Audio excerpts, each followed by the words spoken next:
the stars align, we lose ourselves in the rhythm divine. Welcome, friends.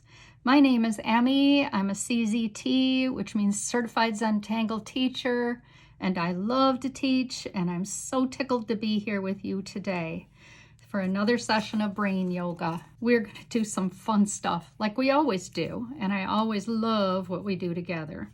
These are the materials we're going to use. We're going to use our micron pens. We're going to use a pencil. I might use my white chalk pencil, and then we will use our blender stumps or our finger or a Q-tip to smudge whatever you choose. You might choose to add color to this. I would get that if you do. I'm not going to do color today, but I do enjoy color quite a lot. I just didn't want to make that extra decision. I also have a kneaded eraser, which I need once in a while, not all the time, but it's a good thing to have handy. And my special thing for today might give you a hint of what we're doing. So this is a tree of life that my daughter Allie made for me, and I think it's quite lovely. She's an artist, and she also likes to make jewelry, so it was really a special treat that she made that for her mama, me, for Mother's Day. Today we're going to make a Dreamcatcher. The pattern is by Headquarters, and I have also seen wonderful variations by Daniel Lamoth. He does a great job. He's a CZT also from Oklahoma. So let's talk about where we're going before we get started.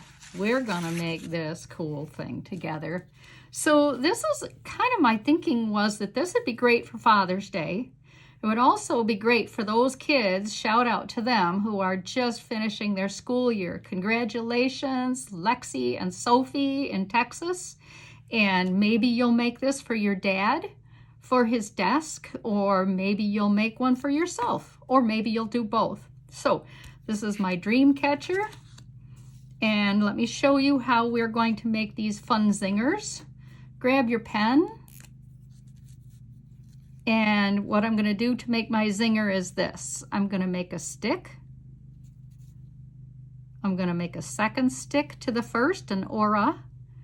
Then I'm going to come back just a little bit, and I'm going to come around kind of in an oblong oval. And then I'm going to make a series of C's, and it kind of creates a hat or a Dr. Seussical type thing. Very fun to make. I hope you give it a try. Another thing that I'm going to do in our patterns today is I'm going to swing some of these fun hearts offside. Look again at where we're going with this. See how I've put them on here with some substantial beads.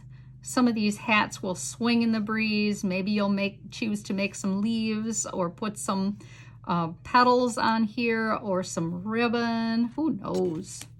So these poke leaves that I'm going to make are going to go like this. I'm going to make a stick, and I'm going to make a second stick.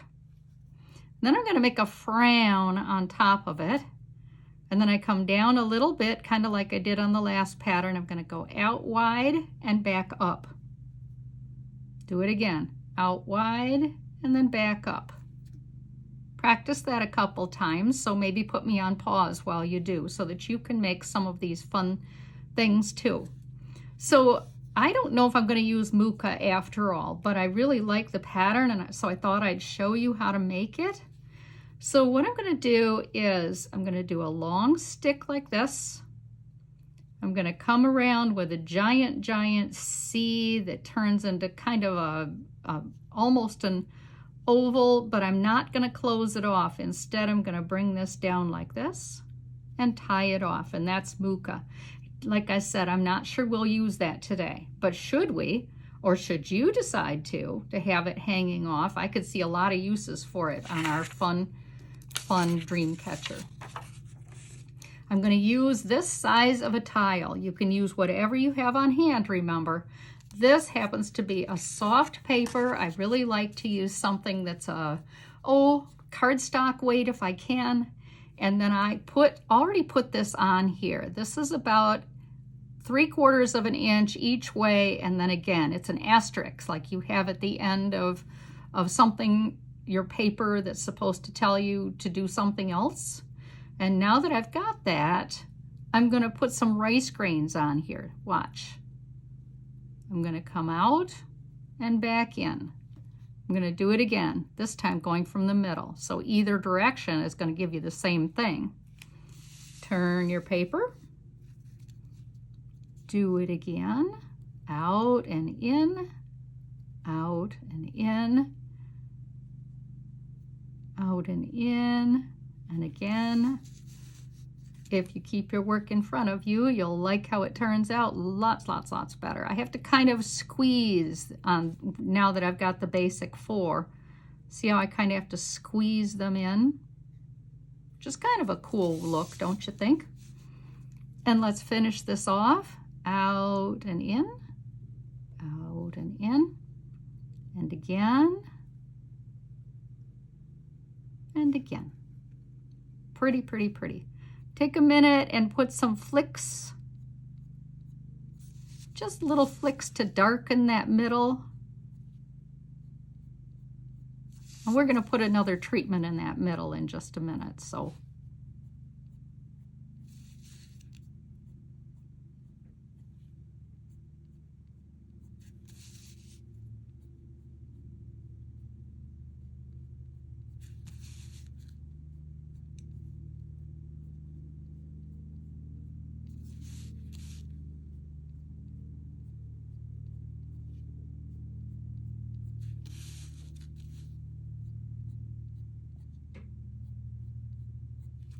Ta-da! How fun is this?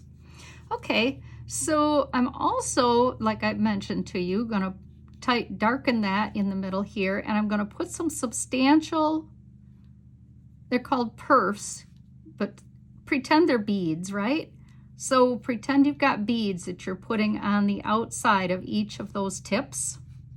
And then I'm going to get my work in front of me again. I'm going to come along here like this with a substantial bead, and then connect the beads. I'm going to do that all the way around. Watch where I am. Out. Back. There may be a couple that come back wonky style and not perfect, but since when are things perfect, right? This is drawing. It's not meant to be perfect. You don't start drawing, or you don't start playing tennis at Wimbledon. You have to work at it. And there's always learning that's going to occur in everything that you learn how to do. So don't get frustrated. You've got this. Back again, and the last one. That goes so fast, doesn't it? I'm going to take a second and darken, like put a second string all the way around here on the inside, because I think that looks really cool. So that's just, it's what's called an embellishment in Zentangle. No, you don't have to do it, but it really adds a cool look. And I got around to the beginning pretty quick, didn't we? Let's do this again. See how on my sample I've gone around 3 or 4 times, and this is quite large. So we're going to go around at least 1 more time, maybe 2 if we have time.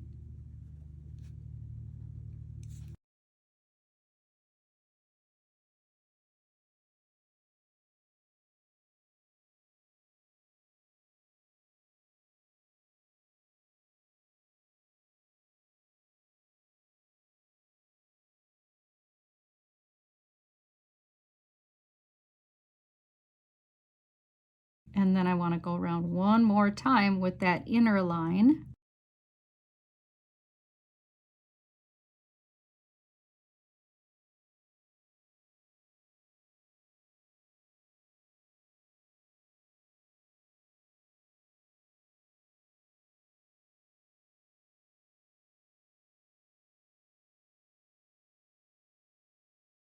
Want these to be quite substantial because this is where they're going to hook to our outside ring. And the bigger they are, the easier they'll have. You'll see. the easier time they're going to have of connecting. See what I'm doing here? I'm going to connect them to an outside ring.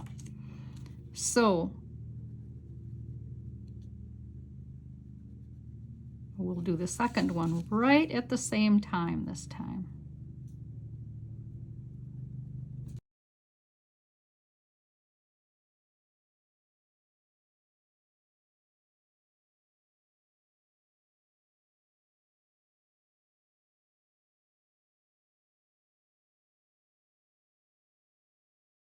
All right. Oh, how pretty is it? I love it. I hope you do too. So before we get going on doing any of our shading or anything, what I'd like to do is hang some, like we did before on our sample, I'd like to hang some things off of it to catch our dreams, right? So that then our dreams will get caught and go in here. And it looks to me like I have 3 major ones that I can easily use. So I'm going to come down like this, spin it around like it's a wire, or maybe it's a ribbon or some sort of drawn thing. Come down again. I always like to leave just a little light in there as kind of, it's called sparkle.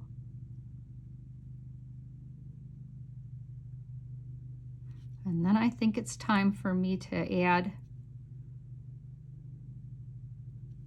maybe one of the zingers. Seems like that would be fun right there.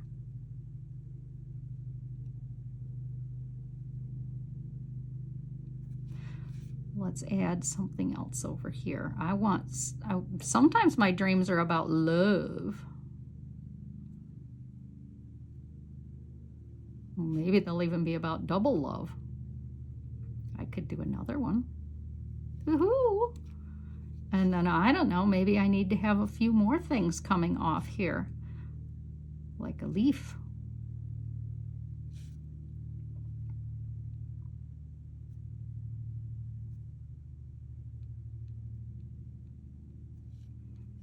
See, these are in the eye of the artist. Here's another one. That's going to be our major one. So I'm going to do this side next.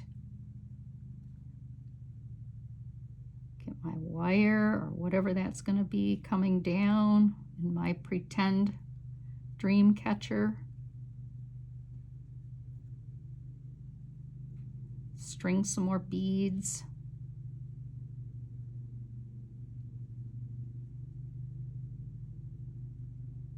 Here's trying to get some light in that one spot. This one's a little longer. That's kind of fun.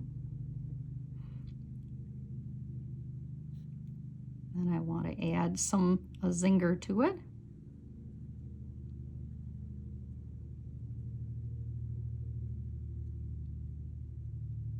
It's all going that way, do you see? That was not intentional. Now turn this so that I can get some love on here. In case my dreams are about love, which it could be, right? I like it when my dreams are about love. And then maybe I'll hang a leaf. Sort of matching is the idea. I'm gonna have to put a bead on there, and then my leaf. I'm having fun with this. I can't wait to see yours. I hope you do too. So since I've done this way, and it's different than I had wanted, why don't I string them together from this middle? You know what I mean? Watch. This just worked out this way. Yours may or may not work out this way. But I can string it back like I was making a macrame. Very fun. I have a big connector there. Have some love. Maybe I'll come back down a little further. Oh, isn't art fun? I didn't know it was going to work out this way.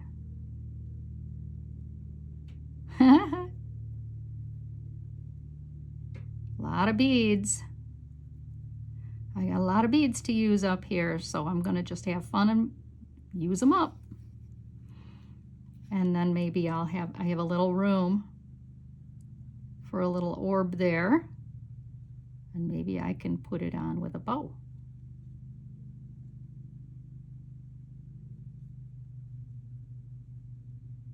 It's a little bit hidden, isn't it? Oh, that's all right too. Wow, what a serendipity. And that's what art is, isn't it? Grab your pencil. Going to use it this time a little differently. I'm going to put some shading all the way around where I put those whiskers before, right in the middle, because I want that to be good and dark. And then here I'm going to come along like this.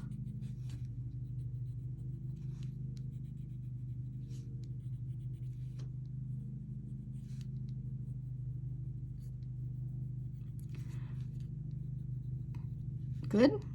Now I want to do the inside of these.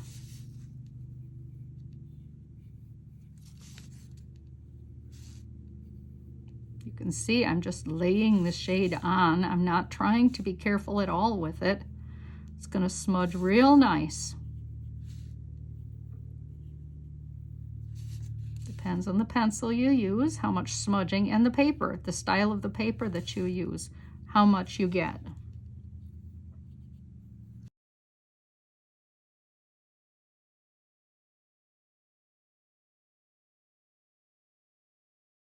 All right, now that I've got this on here, I'm going to do some shading just on one side of each of these wires or ribbons or pieces of yarn, whatever it is that you decided to call it, and in your land of fun pretend. Just one side of each. Might darken that a bit there. One side usually is good for this. Alrighty, blender stump time. Smudge, smudge. Push, push. That's what this is all about.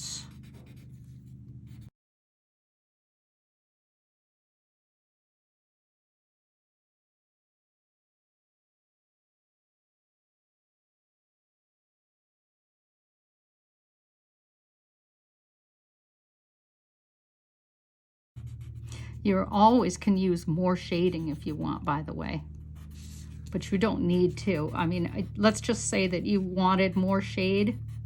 It's real easy to add more graphite and push it around some more.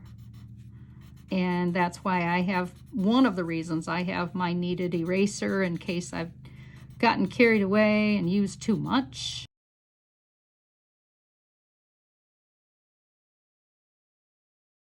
Goes on real fast.